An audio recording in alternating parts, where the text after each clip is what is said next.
On my wedding day, my son and my daughter-in-law mocked my new husband in front of 400 guests. They said he wasn't a stepfather. They said he was trash. My daughter-in-law's entire family laughed out loud while I felt the world crumbling beneath my feet. I stood up, trembling with rage, and kicked everyone out of the party.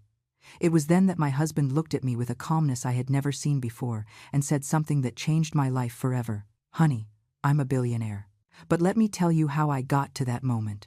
Because what happened next was something none of them ever imagined. It all started 3 hours earlier, when I, Barbara, at 61 years old, was standing in the most beautiful event hall I had ever seen. 400 guests filled every ivory velvet upholstered chair. The tables shimmered with cream silk tablecloths and centerpieces of white and gold flowers that looked like they were ripped straight from the pages of a bridal magazine.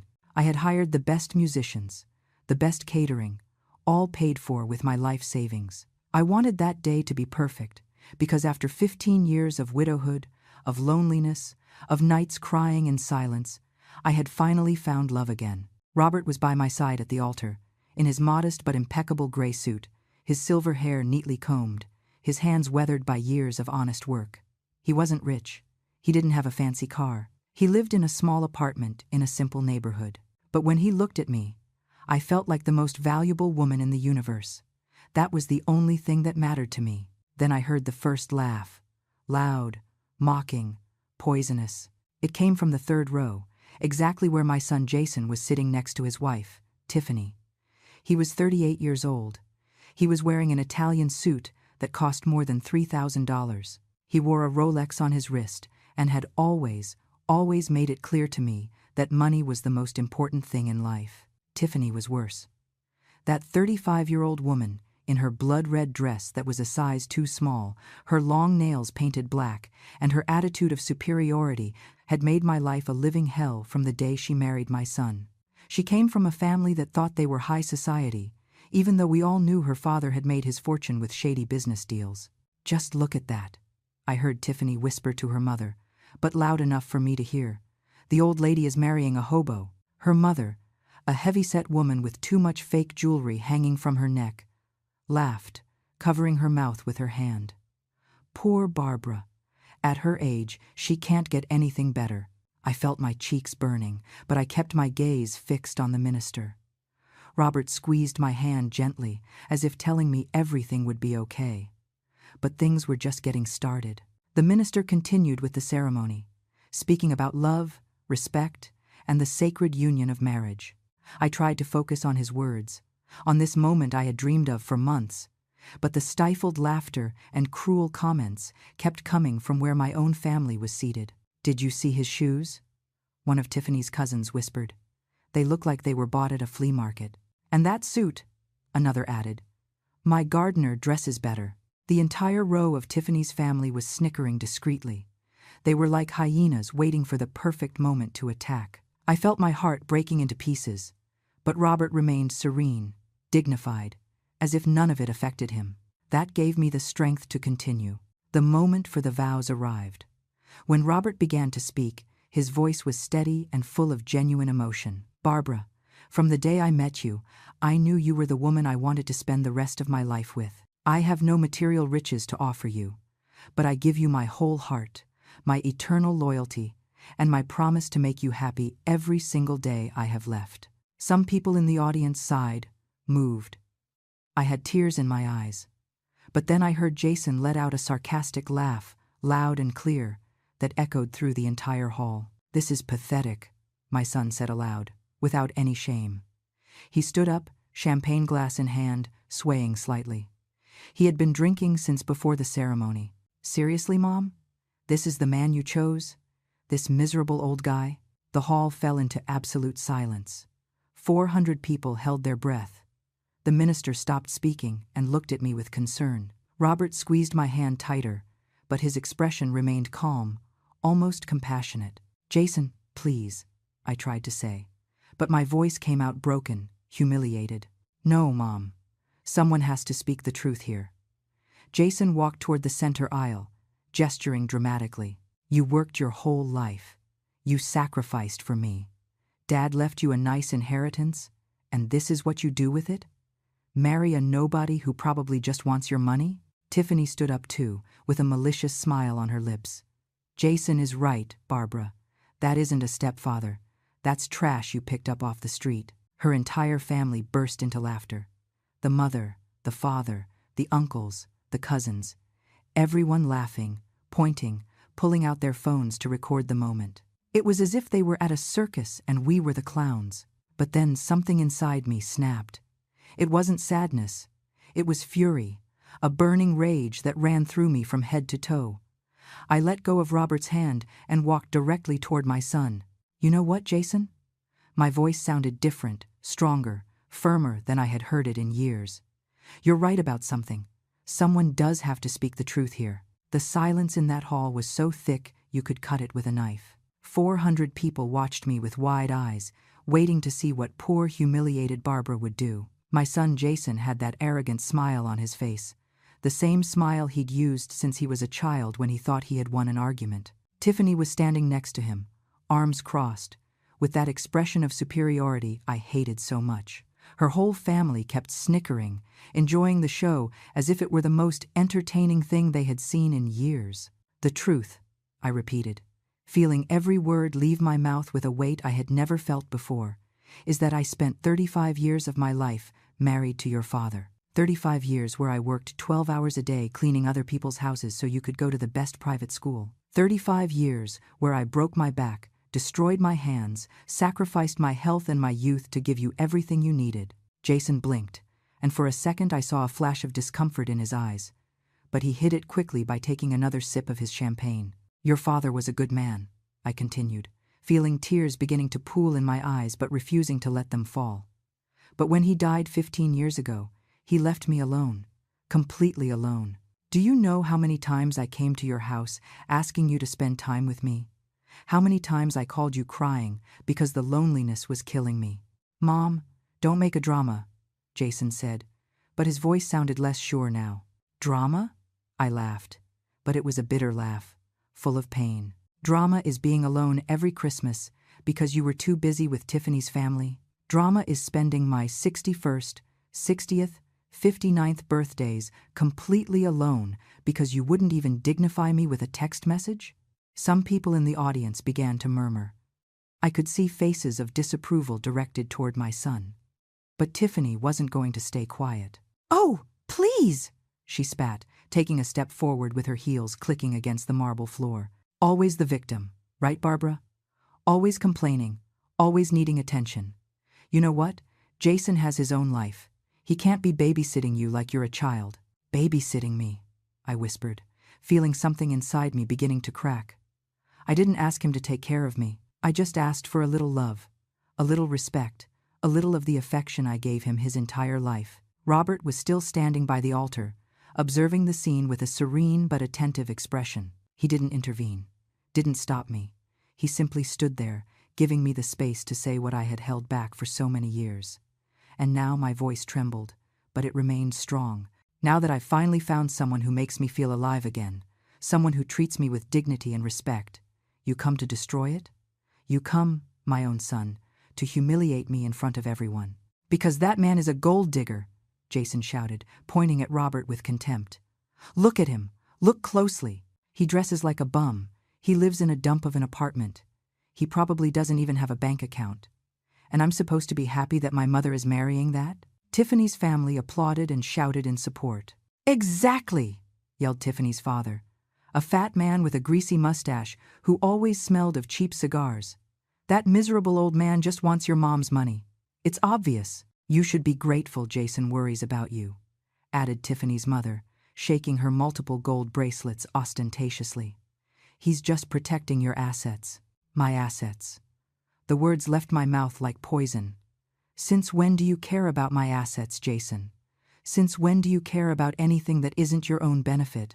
That's not fair, he protested, but his face was turning red. Not fair? Let me tell you what isn't fair. It isn't fair that when I needed $15,000 for surgery 3 years ago, you told me you didn't have any money, but 2 weeks later you bought that Rolex you're wearing. It isn't fair that when I asked to borrow $5,000 to repair my house, you made me sign a document with interest as if I were a stranger. It isn't fair that every time I asked for help, you treated me like a nuisance, like I was a burden." The murmurs in the audience grew louder. I could see people nodding their heads, others looking at Jason with critical eyes. My friends, the few I had invited, had tears in their eyes. Susan, my best friend of 30 years, was crying openly. But Tiffany wasn't finished. That woman never knew when to shut up. "You know what's really happening here, Barbara," she said, walking toward me with that attitude of superiority that made my blood boil. "You're desperate. You're old, you're alone, and you grabbed the first man who paid you any attention. It's pathetic. It's embarrassing, and frankly, my entire family is here as witnesses to the worst decision you've made in your life." Her whole family roared in approval. The cousins, the uncles, even the friends they had brought. Everyone laughing, everyone mocking. Some were recording with their phones, capturing every second of my humiliation to share later on social media. I could imagine the titles: "Crazy Old Lady Marries Hobo," or "The Most Pathetic Wedding of the Year." I felt something inside me finally break. It wasn't sadness. It wasn't pain. It was determination, a strength I didn't know I had. I turned around and walked toward Robert, who was still standing by the altar with that inexplicable calm. I took his hand and looked him in the eyes. "Are you sure you want to marry me?" I asked quietly. "Because my family is a disaster, and they clearly don't deserve to be here." Robert smiled. It was a small smile, but there was something in it, something I couldn't decipher. "Barbara, my love, I have never been more sure of anything in my life. And you're right. There are people here who don't deserve to witness this moment." I turned back toward the 400 guests. Most were good people, true friends, co-workers, neighbors who appreciated me. But there was a specific group that had turned the most important day of my life into a nightmare. "Jason," I said, and my voice resonated through the hall with an authority I had never used with my son. "You, Tiffany, and her entire family. Out, get out of my wedding, get out of my life." The silence that followed was deafening. Jason looked at me as if I had slapped him. "What?" he stuttered. "Mom, you can't be serious." "I have never been more serious in my life. I want you to leave. Now." Tiffany let out a hysterical laugh. "You're kicking us out? Us? Your own family?" "Not my family," I replied coldly. "You and your parasites, yes.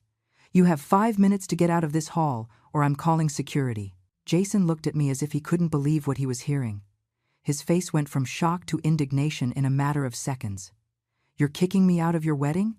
Me, your only son?" "Yes," I answered without hesitating for a second. "I am kicking you out. You, your wife, and that whole family of vipers you brought with you." Tiffany stepped forward, pointing her index finger at me threateningly. Her black nails looked like claws ready to attack. "You can't do this, you stupid old woman. You have no right." "I have every right in the world. This is my wedding. I paid every penny for this event. I hired this venue. I hired the food. I hired the musicians. And I have every right to decide who stays and who goes. And you people are definitely going." Tiffany's father stood up from his seat, his belly protruding over his belt. "Who do you think you are to talk to us like that? My family has influence in this city. We can ruin you." "Ruin me then," I said, feeling a bravery I didn't know existed within me. "You already ruined the most important day of my life. What more can you do to me?" Tiffany's mother stood up too, clanking all her gold bracelets scandalously. "This is an insult, a total lack of respect. We came all the way here to support this ridiculous marriage, and this is how you repay us." "Support?" I laughed bitterly. "You call mocking my husband support? Calling him trash? Humiliating him in front of everyone? That isn't support. That is pure cruelty." One of Tiffany's cousins, a young guy with too much gel in his hair, yelled from his table, "Your husband is trash. We all know it. Just look at him. He looks like a hobo you picked up off the street." Several members of his family laughed and applauded. They were enjoying this. They were really enjoying destroying me on my own special day. Robert finally spoke. His voice was calm, almost kind. But there was a tone of firmness I had never heard before. "Young man, you don't know me. You know nothing about me, and yet, you feel you have the right to insult me. What does that say about you?" The cousin shut up immediately. as if something in Robert's voice had disarmed him. But Jason wasn't going to give up so easily. He walked up to me, his breath smelling of alcohol and his face red with fury. "Mom, if you kick us out now, if you do this, you will never see me again. You will never see your grandchildren again. I swear to God." Those words hit me like a punch in the stomach. My grandchildren, Mason, 6 years old, and Harper, 4.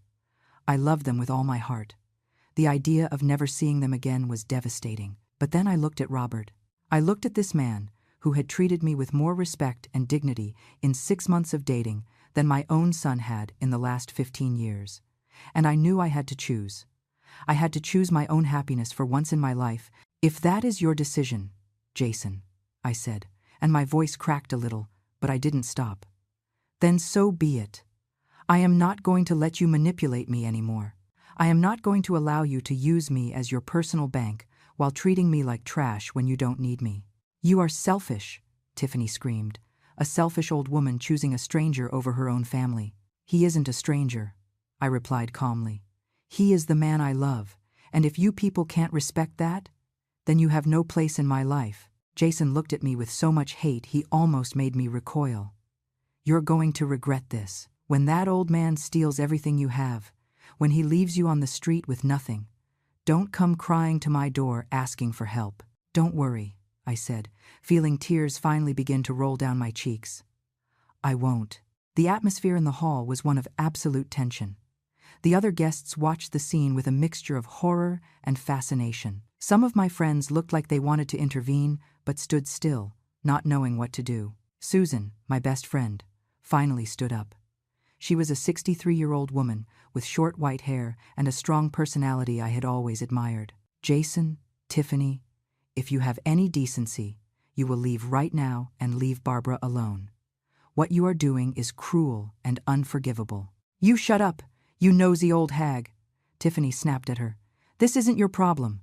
"It is my problem when I see my best friend being mistreated by her own family," Susan replied firmly.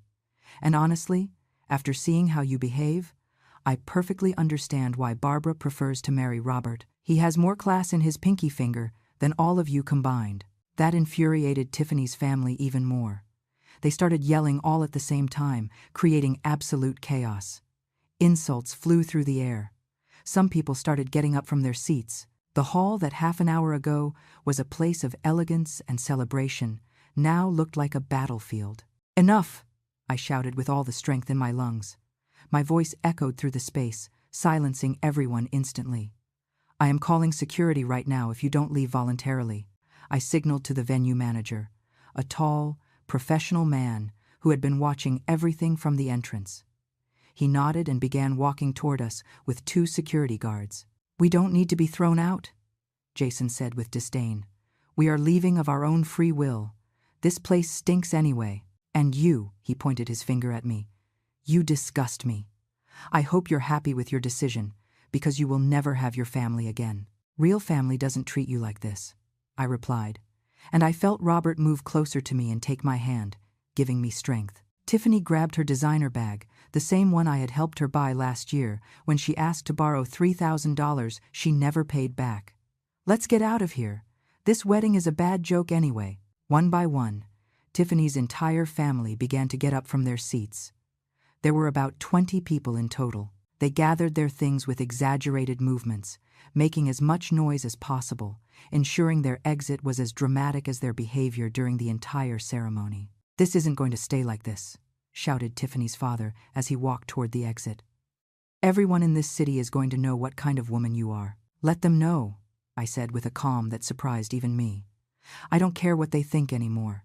As the procession of toxic people left the hall, some even pushing chairs and throwing napkins on the floor as a final act of rebellion, the rest of the guests remained in absolute silence. It was as if everyone was holding their breath, waiting to see what would happen next. Jason was the last to go. He stopped at the door, looked at me one last time, and said, "Goodbye, Mom. I hope your new life with that loser is worth losing your only son." And he left. The door closed behind him with a final sound that resonated in my heart like a definitive slam. I stood there, in the middle of the hall, shaking. I had just kicked my son out of my wedding. I had potentially broken my relationship with him forever. I had just lost access to my grandchildren, the only innocent creatures in this entire horrible situation. Tears fell freely down my face now. My makeup was ruined. My champagne-colored dress had tear stains. The happiest day of my life had turned into an absolute nightmare. Then I felt Robert's arms surrounding me. He hugged me with such tenderness, with such strength, that for a moment I felt everything would be okay. "I'm so sorry, honey," I whispered against his chest. "I ruined everything. I ruined our wedding." "You didn't ruin anything," he said softly, stroking my hair. "You did the right thing, the brave thing. And I am so proud of you." We stayed like that for a moment, hugging in the middle of the chaos that had been left behind. The other guests began to applaud slowly. First Susan, then other friends, until the entire hall was clapping. It wasn't applause of celebration. It was applause of support, of solidarity. Robert separated gently from me and took my hands. He looked me in the eyes with an intensity I had never seen before. "Barbara, my love, there is something I need to tell you." "What is it?" I asked, wiping my tears. He took a deep breath, as if he were about to reveal something important. "I am not who you think I am." My heart stopped for a second. What did that mean? After everything that had just happened, did he have a secret too? "Robert, what are you saying?" My voice trembled. He smiled, but it was a strange smile, sad and happy at the same time. "Honey, I'm a billionaire." I stared at him as if he had spoken in another language. The words had left his mouth, reached my ears, but my brain refused to process them. "What did you say?" "I am a billionaire, Barbara," Robert repeated with absolute calm. "I have over $2 billion in assets, properties in 12 countries, companies, investments, everything." I felt my legs beginning to give out. Susan ran toward me and held me by the arm. "Barbara, breathe, breathe, friend." But I couldn't breathe. I couldn't think. Everything that had happened in the last hour, the humiliation, the pain, kicking out my own son, and now this. "I don't understand. I don't understand anything. You live in a small apartment. You drive an old car. Your clothes. It is all a conscious choice," Robert said. And his voice was so gentle it made me want to cry again. After my first wife died 8 years ago, after seeing how everyone around me only wanted my money, I decided to live simply. I wanted to find someone who loved me for who I am, not for what I have. The hall was in complete silence. Everyone was listening to every word with absolute attention. This was more dramatic than any soap opera they had ever seen. "That's why you wear those clothes," I whispered, beginning to understand. "That's why you live in that place. That's why you never let me pay when we went out." "Exactly," he nodded. "And I found exactly what I was looking for. I found you, Barbara, a genuine woman with a good heart who treated me with respect and affection even when she thought I had nothing to offer except my love." Tears returned to my eyes, but this time they were different. They weren't tears of pain or humiliation. They were tears of something I couldn't name yet. "Why tell me now? Why here, after all this?" Robert looked toward the door where Jason and Tiffany had left minutes before. "Because I wanted you to see who they really are. I wanted you to see their true character when they thought I was nothing. And I wanted you to make your own decision about them before knowing the truth about me." "My God," I whispered, bringing my hands to my face. My son just insulted and humiliated a billionaire." "Your son just insulted and humiliated the man you love," Robert corrected gently. "The money shouldn't change that." He was right. He was absolutely right. But my mind kept spinning, processing this impossible information. $2 billion? How? From where? Robert smiled, and for the first time, I saw a flash of pride in his eyes. "I started with nothing, just like you. I worked in construction for 20 years. I saved every penny. I invested in real estate when no one else did. I bought properties everyone said were worthless. I built an empire brick by brick. But when my wife, my beloved Letitia, died of cancer, all that money meant nothing. I couldn't save her. I couldn't make her stay with me one day longer." His voice cracked at the end, and I saw genuine pain in his eyes. This man had suffered. He had loved and lost, just like me. "After her death," I continued, Everyone around me changed. My friends only called me when they needed money. The women who sought me out only saw dollar signs. My own in-laws tried to sue me for the inheritance. I realized that money had poisoned all my relationships, so I decided to disappear from the radar. I kept my businesses, but I changed my lifestyle completely. Susan was still by my side, holding me, but even she was slack-jawed listening to this story. Meeting you, Barbara. Robert took my hands in his. It was like living again. You treated me with dignity. You listened to me when I spoke. You laughed at my bad jokes. You cooked me your homemade food. You invited me to your home without caring that my clothes were old or my car was rusty. You loved me for who I am. I don't know what to say, I stuttered. My world had been completely turned upside down in less than 2 hours. You don't have to say anything now, he said, caressing my cheek tenderly. I know it's a lot of information. I know all this is overwhelming, but I wanted you to know. I wanted you to know that you made the right decision, that defending our love, defending our relationship, was worth it. Suddenly, everything began to fit in my mind like pieces of a puzzle. The small details I had noticed but never questioned. The way Robert always seemed so self-assured, the way he talked about business with deep knowledge, the times he had casually mentioned traveling the world, his education, his vocabulary, his way of carrying himself. Everything made sense now. Did anyone else know? I asked. Did anyone know the truth about you? My lawyer, Charles, Robert replied. He is here today, in row 12. He has been handling my affairs for the last 8 years. I asked him to come to our wedding as a witness. I looked toward row 12 and saw a distinguished man of about 50, dressed in a clearly expensive suit, nodding when our eyes met. He looked like someone important. How had I not noticed him before? And what happens now? I asked, feeling completely lost.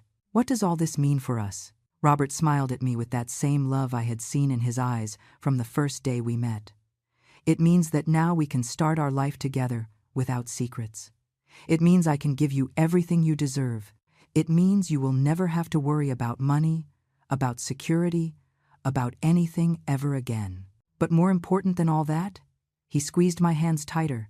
It means I found someone who truly loves me, and that is worth more than all the millions in the world. Tears fell down my face freely now. I couldn't control them. Everything was too much. The emotion, the shock, the revelation, everything mixed into a whirlwind of feelings I couldn't process. Susan hugged me tightly. Friend, I always told you this man was special. I always knew it. Other guests began to approach, offering words of support and congratulations. But I was still in a state of shock, trying to process this new reality. There is something else you should know, Robert said softly. The money your son Jason lent you with interest, the $5,000. I already paid it without you knowing. I deposited the full amount into his account 3 months ago. What? My voice sounded like a squeak. I didn't want you to have that debt on your shoulders, but I asked Charles to do it anonymously. I wanted to see if Jason would mention it to you, if he would return the money or tell you the debt was settled. He never told you anything, did he? I shook my head slowly, feeling a new wave of betrayal hit me. He never told me anything. In fact, 2 weeks ago he called me, asking when I was going to pay him. Robert sighed sadly. I imagined so. That's why I needed you to see his true character before we got married. I needed you to know exactly who you were dealing with. Then it all made sense. The test. It had all been a test, not for me, but to reveal the true nature of the people around me.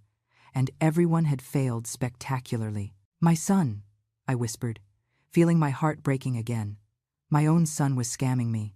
I am so sorry, love, Robert said, hugging me. I know it hurts. I know it's devastating. But it was better that you knew now than to keep living in ignorance. He was right. Of course he was right.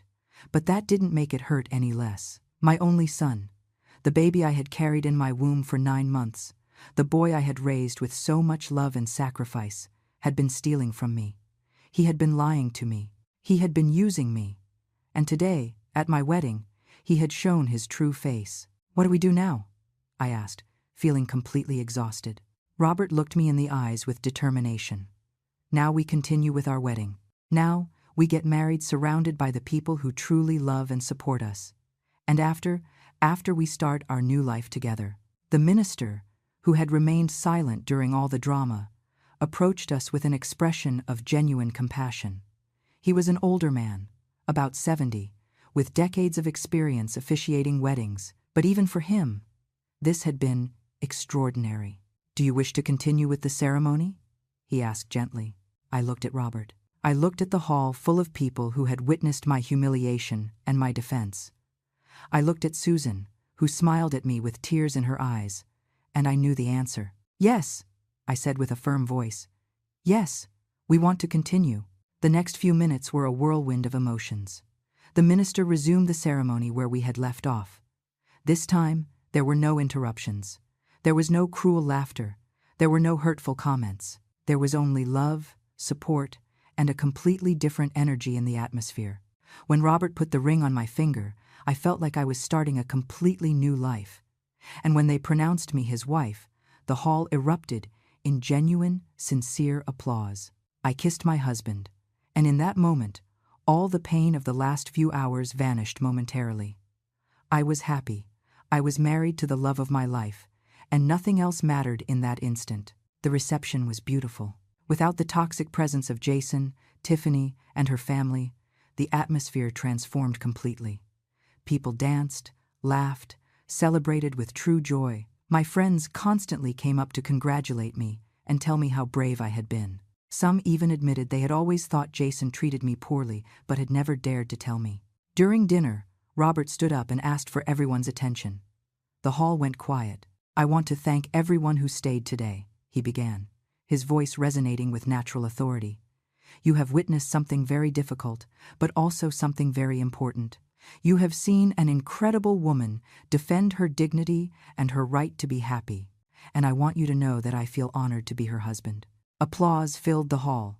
Robert continued. "I also want to clarify something. Some of you heard my confession a while ago, and I know many have questions, so let me be completely transparent.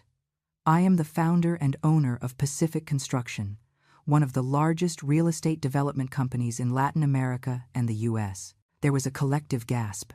Pacific Construction was legendary. They had built some of the most iconic buildings in the region. Luxury hotels, malls, residential complexes. I myself had cleaned some of those buildings when I worked in janitorial services. The reason I never mentioned it, Robert continued, is because after losing my first wife, I realized money attracted the wrong people. I wanted to find true love, not interest. And I found it in Barbara. This woman loved me when she thought I was a simple retired worker. She gave me her heart without expecting anything in return. And that, my friends, is priceless. He took my hand and lifted me up to stand beside him. So now, I want to promise her in front of all of you that I will dedicate the rest of my life to making her happy, giving her everything she deserves, and protecting her from anyone who tries to harm her. The ovation was deafening. Susan was weeping openly. Other friends hugged each other emotionally. It was as if everyone shared my happiness in a deep, genuine way. But amidst all that joy, my mind kept returning to one image, Jason's face when he left the hall. The rage, the contempt, the absolute certainty that I was making the biggest mistake of my life. And I wondered, what would he be thinking now? Would he have heard the rumors about who Robert really was? Would he know by now that he had insulted and humiliated a billionaire? As if Robert could read my thoughts, he leaned toward me during the dance and whispered, "I know you're thinking about him. It's normal. He's your son." "I can't help it," I admitted. "Despite everything he did, he is still my son, and it hurts. It hurts a lot." "I know, honey, and I don't expect that to change overnight. But I want you to know something. The fact that he is your son doesn't give him the right to mistreat you. Family love shouldn't include abuse, manipulation, or humiliation." He was right. I knew it in my heart. But a mother's heart is complicated. You can know your child has hurt you deeply and still love him. You can recognize his toxicity and still miss him. It is a painful contradiction that only mothers completely understand. The party continued late into the night. We danced, ate cake, toasted with champagne that probably cost more than I earned in a month when I cleaned houses. Everything was surreal. This morning I had woken up as Barbara, the 61-year-old woman who had worked hard all her life to survive. Now I was going to sleep as Barbara, the wife of a billionaire. When we finally retired to the bridal suite Robert had reserved at the most luxurious hotel in the city, I felt overwhelmed by everything. The room was bigger than my entire apartment. It had floor-to-ceiling windows overlooking the entire lit-up city. A huge bed with sheets that probably cost thousands of dollars. A marble bathroom with a tub that looked like a small pool. "Are you okay?" Robert asked, taking off his jacket. I sat on the edge of the bed, still wearing my champagne-colored dress. "Honestly, I don't know. I feel like I'm in a dream, or maybe a nightmare, or both at the same time." Robert sat next to me and took my hand. "I know it's a lot to process. Everything changed in a matter of hours. But I want you to know something very important, Barbara. Nothing between us has changed. I am still the same man you met 6 months ago. The same man who fell in love with your laugh, your kindness, your strength. The money is just money. It doesn't define who I am. But it changes everything," I whispered. "It changes absolutely everything." "It doesn't have to," he insisted. "We can keep living simply if that is what you want. Or we can enjoy some comforts. You decide. This is our life now, our decision." I looked him in the eyes and saw the same tenderness I had always seen, the same gentleness, the same love. And I realized he was right. The money hadn't changed him. He was still Robert, my Robert. "I want to ask you something," I said after a moment of silence. "Why me? Of all the women you could have chosen, why did you choose a 61-year-old widow with a problematic son and a complicated life?" Robert smiled, and it was that smile that made my heart melt. "Do you remember the day we met?" I nodded. It had been at the local grocery store. I was buying vegetables, trying to find the cheapest ones. He was in the same aisle, and our carts had collided accidentally. "You apologized like 5 times, Robert recalled with a smile. "And then, when you saw a tomato had fallen from my cart and rolled under a shelf, you got down on your knees to pick it up. You knelt down, with your bad knee that always bothers you, to pick up my tomato. And when you handed it back and I thanked you, you smiled at me with such warmth, with such genuine kindness, that I knew in that moment you were special." I didn't remember that detail about the tomato.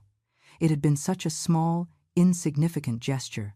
"After that," he continued, "we started running into each other regularly at the store, always on Thursday mornings. And every time I saw you, I learned something new about you. Your patience with the clerks, your generosity with the kids selling candy outside, the way you greeted everyone with respect, no matter who they were. I saw your soul, Barbara, and I fell in love with it." Tears began to fall down my cheeks again. It seemed I hadn't stopped crying all day. "So yes," said Robert, wiping my tears with his thumbs. "Of all the women I could have chosen, I chose you, because you are real, because you are good, because you make me feel alive again." We kissed, and in that kiss was a promise of a future together, no matter what challenges came. But even in that perfect moment, in that luxurious room, with my new husband by my side, a part of me couldn't stop thinking about Jason, about how he would react when he found out the whole truth, about if we could ever repair our relationship, and if I really wanted to try after everything he had done. I woke up the next morning in that huge bed, wrapped in sheets that felt like clouds. For a moment, I thought it had all been a dream. The wedding, the humiliation, Robert's revelation. But then I turned my head and saw him there, sleeping peacefully beside me, and I knew it was all real. Everything had happened. My life had changed forever in 24 hours. I got up carefully, so as not to wake him, and walked toward the giant windows. The city stretched out below us, bathed in the golden light of dawn. From this height, everything looked so small, so insignificant, and I wondered if this was how Robert saw the world from his position of power and wealth. "Good morning, my love," I heard his voice behind me. I turned and saw him sitting up in bed, hair messy and a soft smile on his face. "Good morning," I replied, feeling a mix of happiness and anxiety. I couldn't sleep anymore. Understandable. Yesterday was an intense day. He got up and walked toward me, wrapping me in a hug from behind. "What are you thinking about?" "Everything," I admitted. "About Jason. About what happened. About what comes next. Robert kissed my head softly. I have something to show you. Something I think will help you better understand who I am and what our new life together means. Half an hour later, we were in a private helicopter. A helicopter. Never in my life had I imagined I would be flying in one. Robert handled the controls with the ease of someone who had done it 1,000 times before. I learned to fly 20 years ago, he explained when he saw my surprised face. It's useful for business and, besides, it gives me freedom. We flew over the city, and Robert began pointing out different buildings. That hotel there, the Grand Plaza, is mine. I built it 15 years ago. It has 400 rooms and is one of the most successful in the region. He pointed to another side. That mall, the Sunwalk Promenade, is also mine. And those 3 apartment buildings over there, and that industrial complex near the port, with every building he pointed out, my disbelief grew. He wasn't just rich. He owned significant parts of the city where I had lived my entire life. I had cleaned floors in some of those buildings, never knowing who their true owner was. Do you see that hospital? He pointed toward a modern building with a red cross on the roof. I donated it 5 years ago. My wife Letitia died of cancer, and the public health system didn't have the necessary resources. So I built a complete hospital dedicated to free oncology treatment for low-income people. That information hit me like a punch. Free? Completely free, he confirmed. No one should die because they can't pay for their treatment. Letitia had access to the best doctors in the world, and we still couldn't save her. But at least I can help others who don't even have that opportunity. I began to see Robert in a completely different light. He wasn't just a rich man. He was a man who used his wealth to do good, to help others, to build something meaningful. I also have foundations, he continued as we landed on the roof of an impressive building. One for educational scholarships, another for social housing, and another for entrepreneurs who need starting capital but can't get bank loans. We got out of the helicopter and entered the building. It was the headquarters of Pacific Construction. The offices were elegant, but not ostentatious. There were employees working in open, bright spaces. Everyone greeted Robert with genuine respect, not the servile fear I had seen in other places where bosses were feared. I want to introduce you to someone, Robert said, guiding me toward a large office on the top floor. Inside was Charles, the lawyer he had mentioned at the wedding. He was a distinguished man with silver hair and an imposing presence.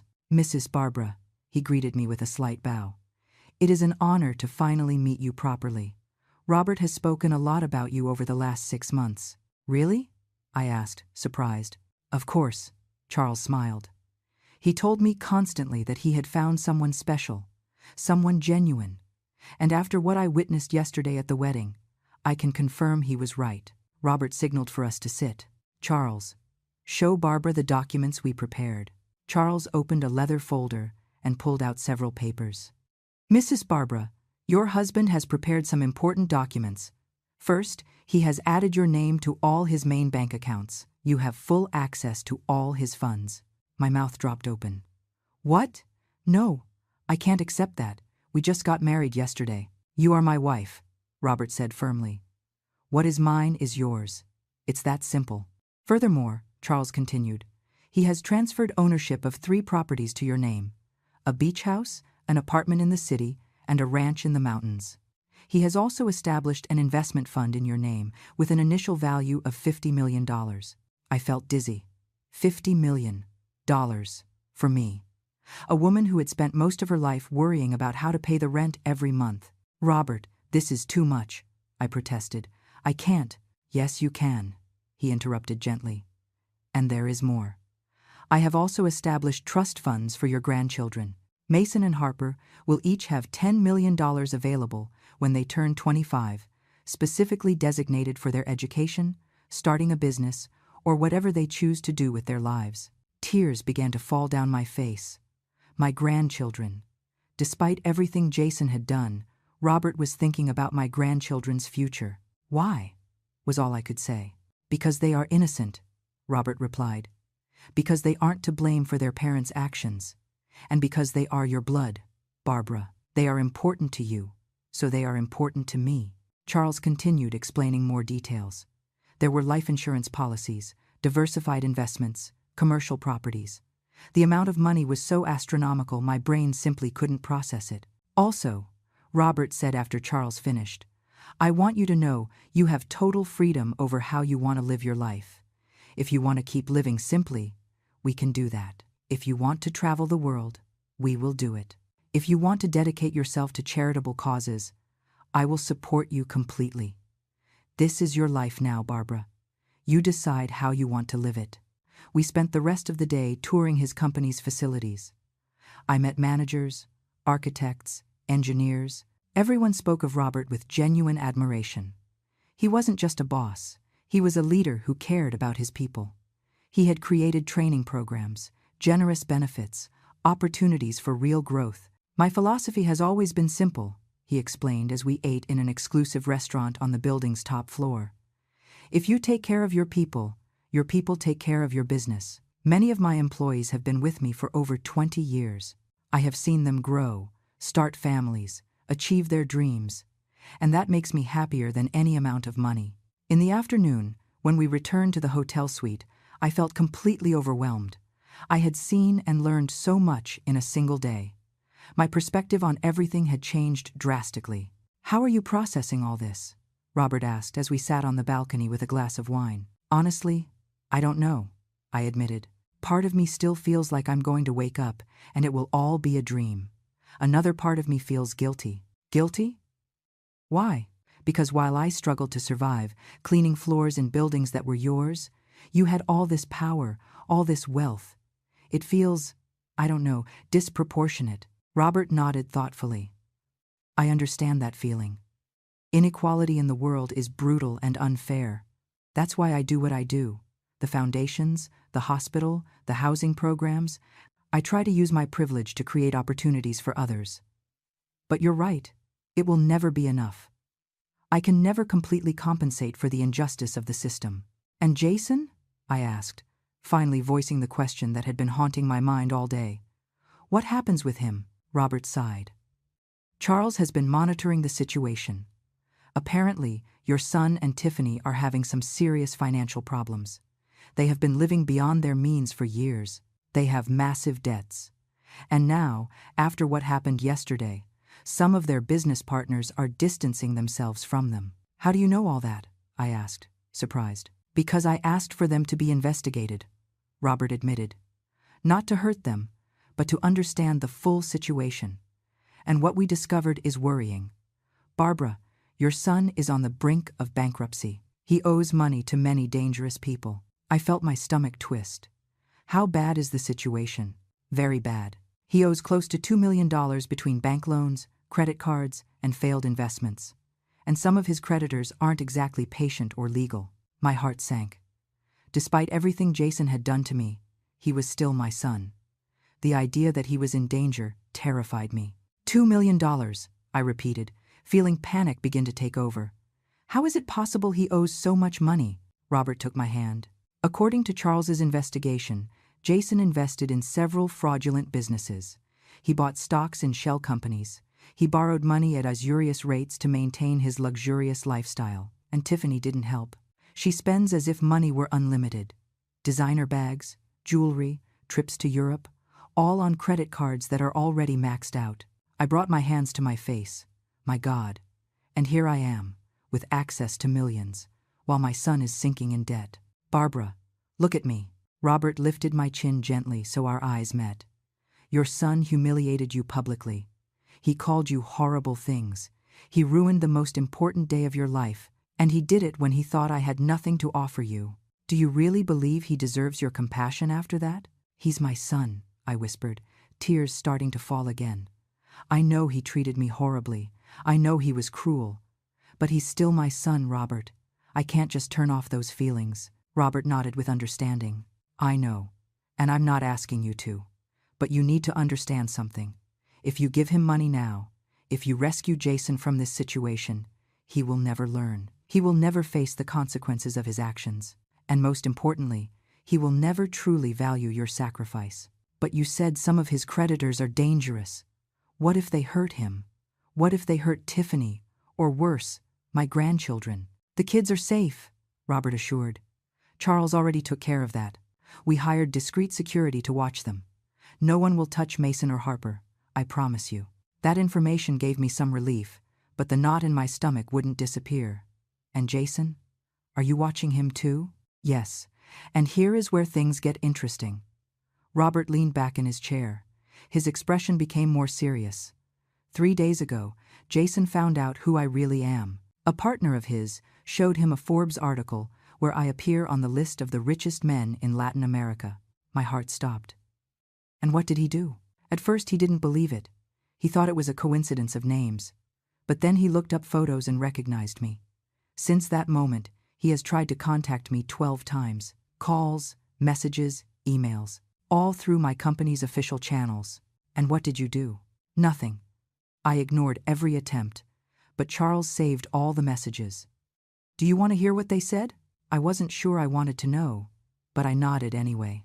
Robert took out his phone and began to read. First message. Mr. Robert Sterling, I am very sorry for the misunderstanding at the wedding. I didn't know who you were. Please allow me to explain. He paused and looked at me. Notice how he says he regrets the misunderstanding, not his actions, as if the problem was that he didn't know I was rich. He continued reading. Second message. Sir, I am Jason, Barbara's son. I need to speak urgently with you about a business matter. I have a proposal that could be mutually beneficial. Robert let out a bitter laugh. He doesn't even mention his mother. He goes straight to asking for business favors. Third message, he continued reading. This one was sent last night. Mr.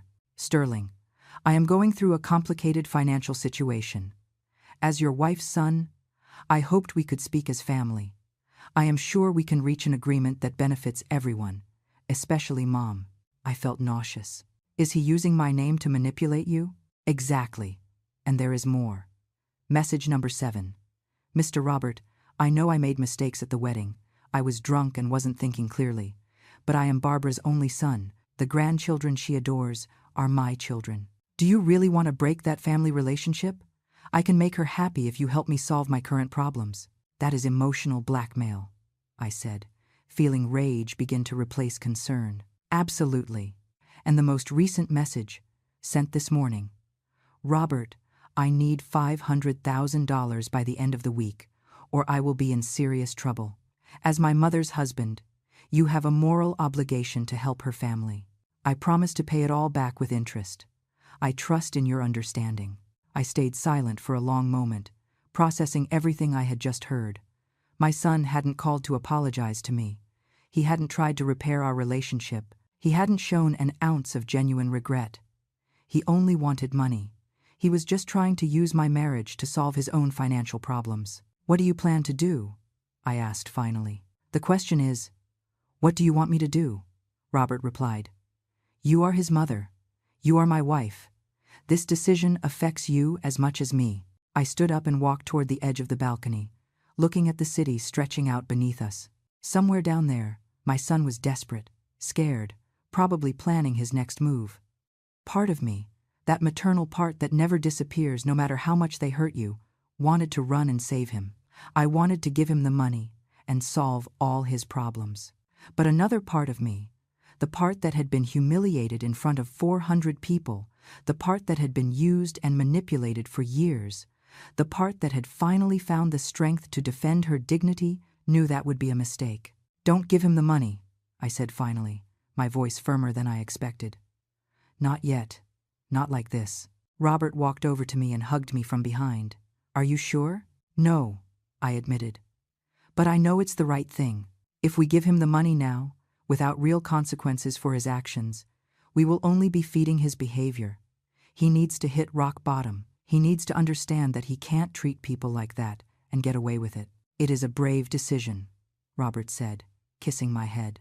It is a painful decision, I corrected, but necessary. The next few days were an emotional roller coaster. Robert and I went on our honeymoon to a private island in the Caribbean that, of course, he owned. It was a paradise with white sandy beaches, crystal clear waters, and absolute privacy.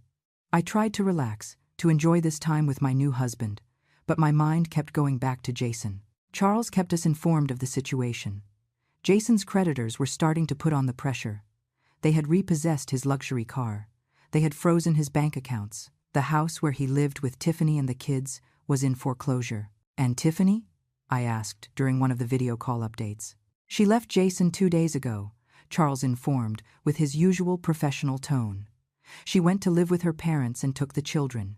She filed for divorce yesterday morning. I felt a pang of pain for Jason, despite everything. Being abandoned by your wife, losing your children, facing financial ruin, all at the same time. It was devastating. And how is he? I asked. Not well, Charles admitted. Our contacts say he has been drinking heavily. He isn't eating properly. He has tried to contact several of his former friends and partners, but everyone has turned their back on him now that they know he is broke. How convenient, I muttered bitterly. There is something else, Charles continued. Jason tried to sell his story to the media. He called several newspapers and TV shows, offering an exclusive on how his mother married a billionaire and abandoned him in his time of need. What?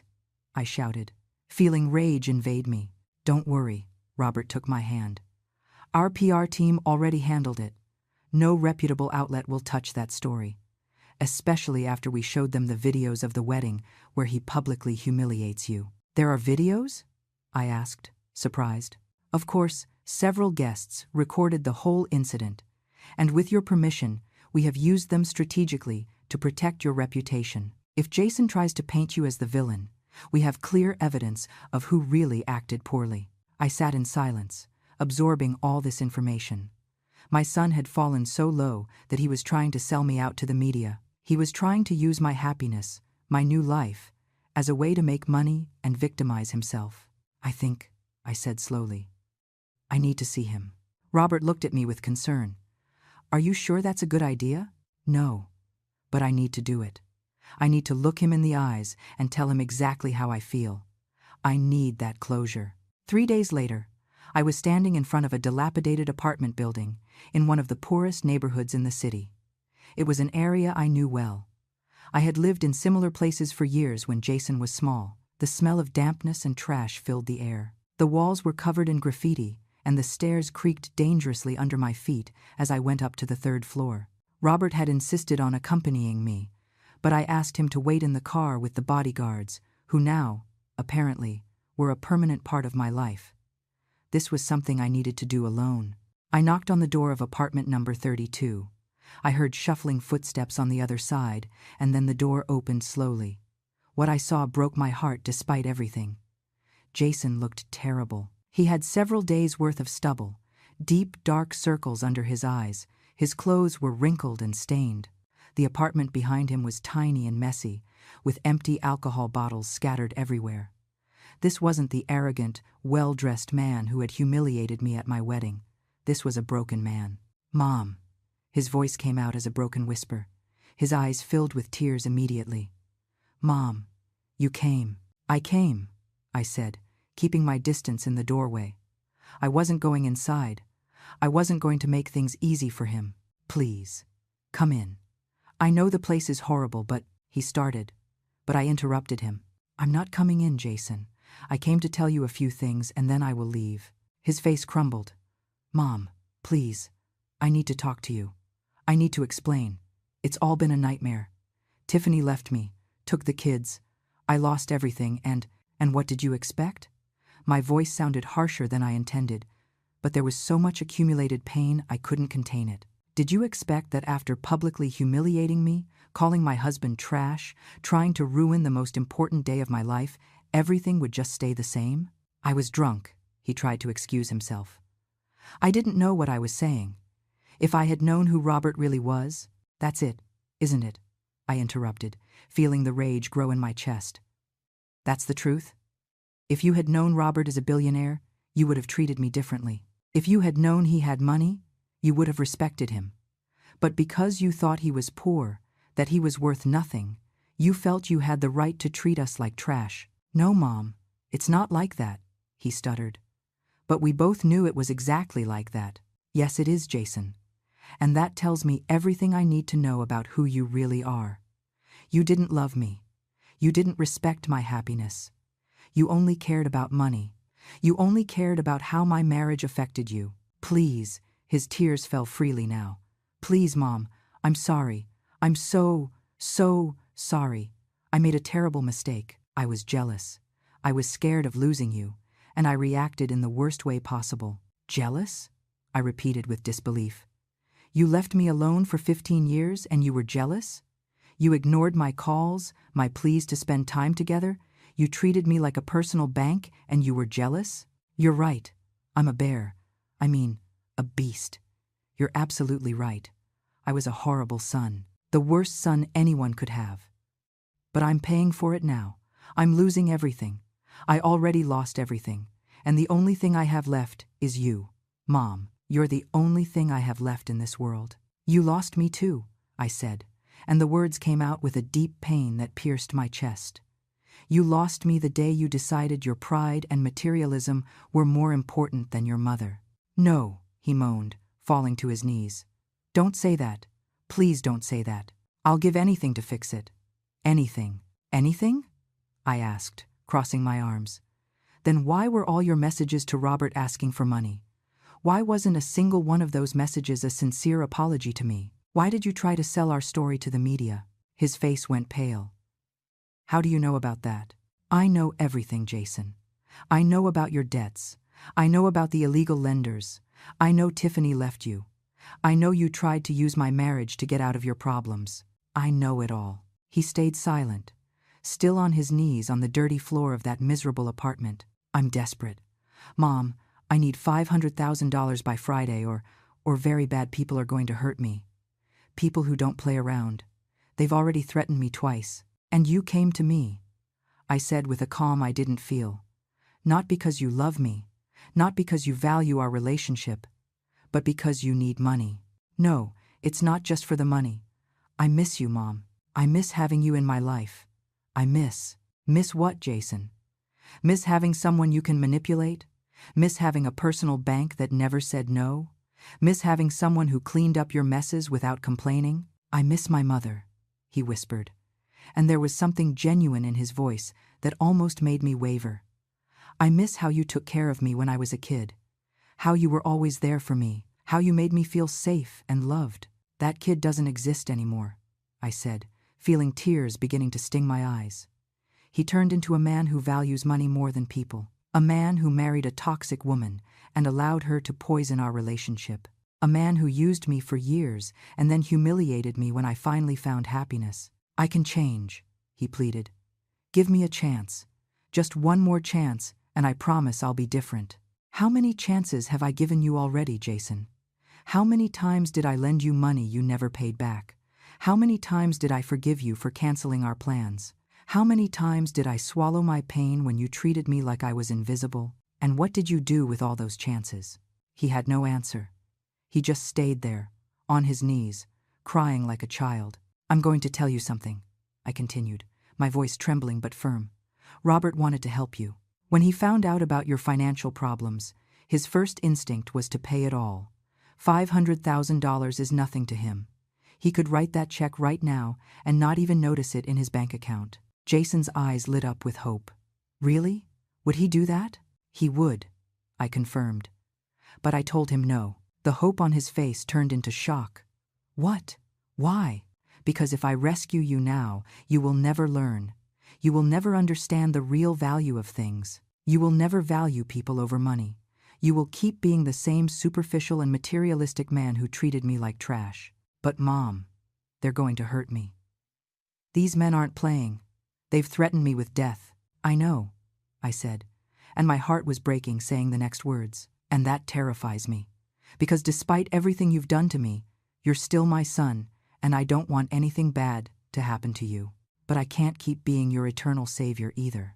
I can't keep being the person who fixes all your problems while you never face the consequences of your actions. So what am I supposed to do? He shouted, his voice full of desperation. Just wait for them to kill me? You're going to do what any responsible adult would do, I replied. You're going to go to the police. You're going to report the illegal lenders. You're going to ask for protection. And you're going to start rebuilding your life from zero, the right way this time. The police can't do anything against these people. They're too powerful. They have too many connections. Then I'll give you something better than money, I said, taking a business card out of my purse. It was Charles's. This is Robert's lawyer. He is one of the best in the country. Call him.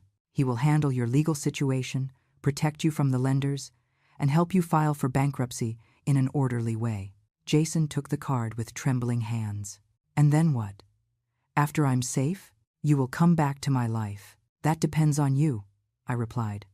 It depends on if you really change, if you learn from this, if you can become the man I know you can be, the man I raised you to be. And my kids? Can I at least see them? Can they meet their grandmother again? That question hit me hard. Mason and Harper. I had missed them every day since the wedding. I will talk to Tiffany, I promised. But she doesn't owe me anything. If she decides she doesn't want me to see the kids for now, I'll have to respect that decision. She hates you, Jason said bitterly. She says this is all your fault, that if you hadn't married that old man, none of this would have happened. Of course she says that, I replied without surprise, because assuming responsibility would mean admitting her unsustainable lifestyle contributed to this situation. I turned to leave. But then Jason called me one last time. Mom, wait, just tell me one thing. Will you ever be able to forgive me? I stopped in the hallway and looked at him over my shoulder. I don't know, Jason. Honestly, I don't know. But I can tell you this. I want to be able to. I want to believe my son is still in there, under all that pride and materialism. So prove it to me. Prove to me that you're worth it.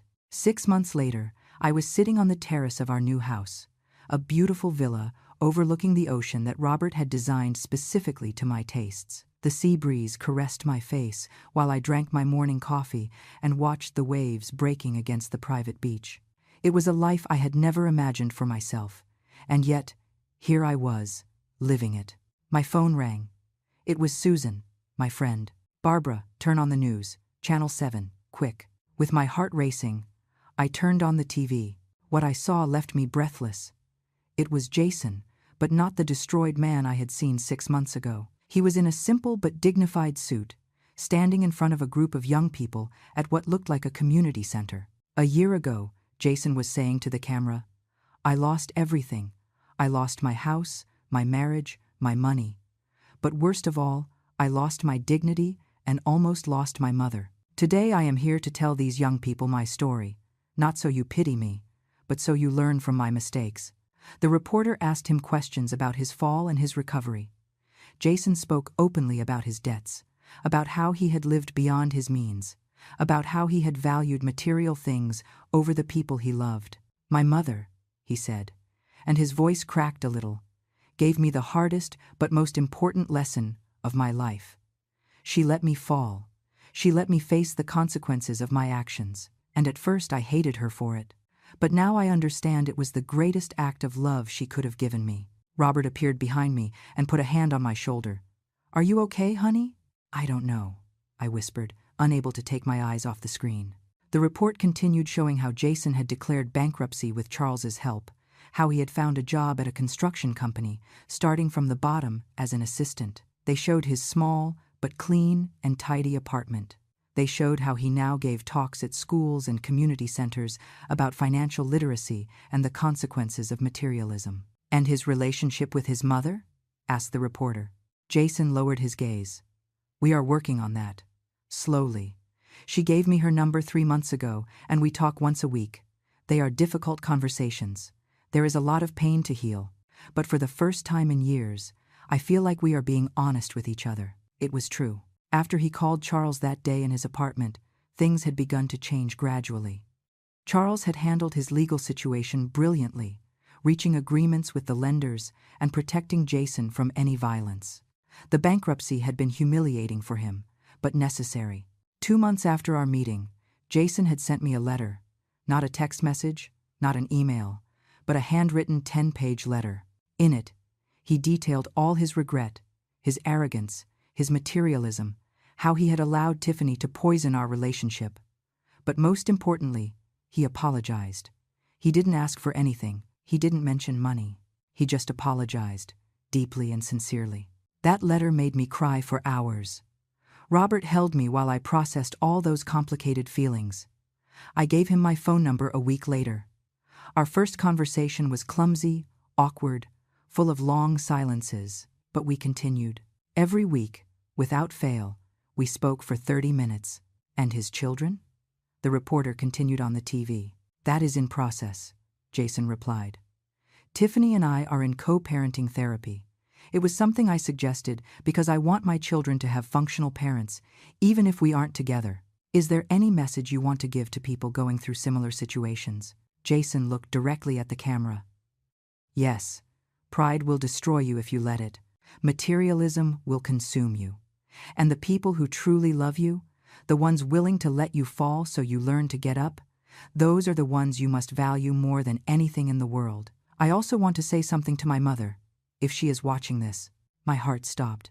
Mom, Jason said, with tears in his eyes, I know you are probably watching this.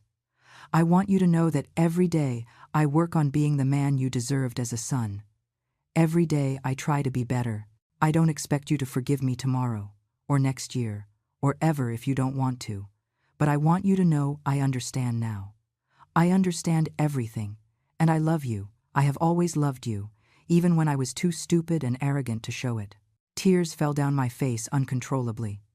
Robert hugged me tightly. The next month, I received another surprise. Charles called to inform me that Jason had returned the money he owed, the $5,000 Robert had paid for me. He worked overtime for 4 months to gather the money, Charles explained. That night, I sent a text message to Jason for the first time, just 3 words. I'm proud of you. His response came 20 minutes later. That means more to me than any amount of money in the world. 2 weeks later, we met at a neutral coffee shop.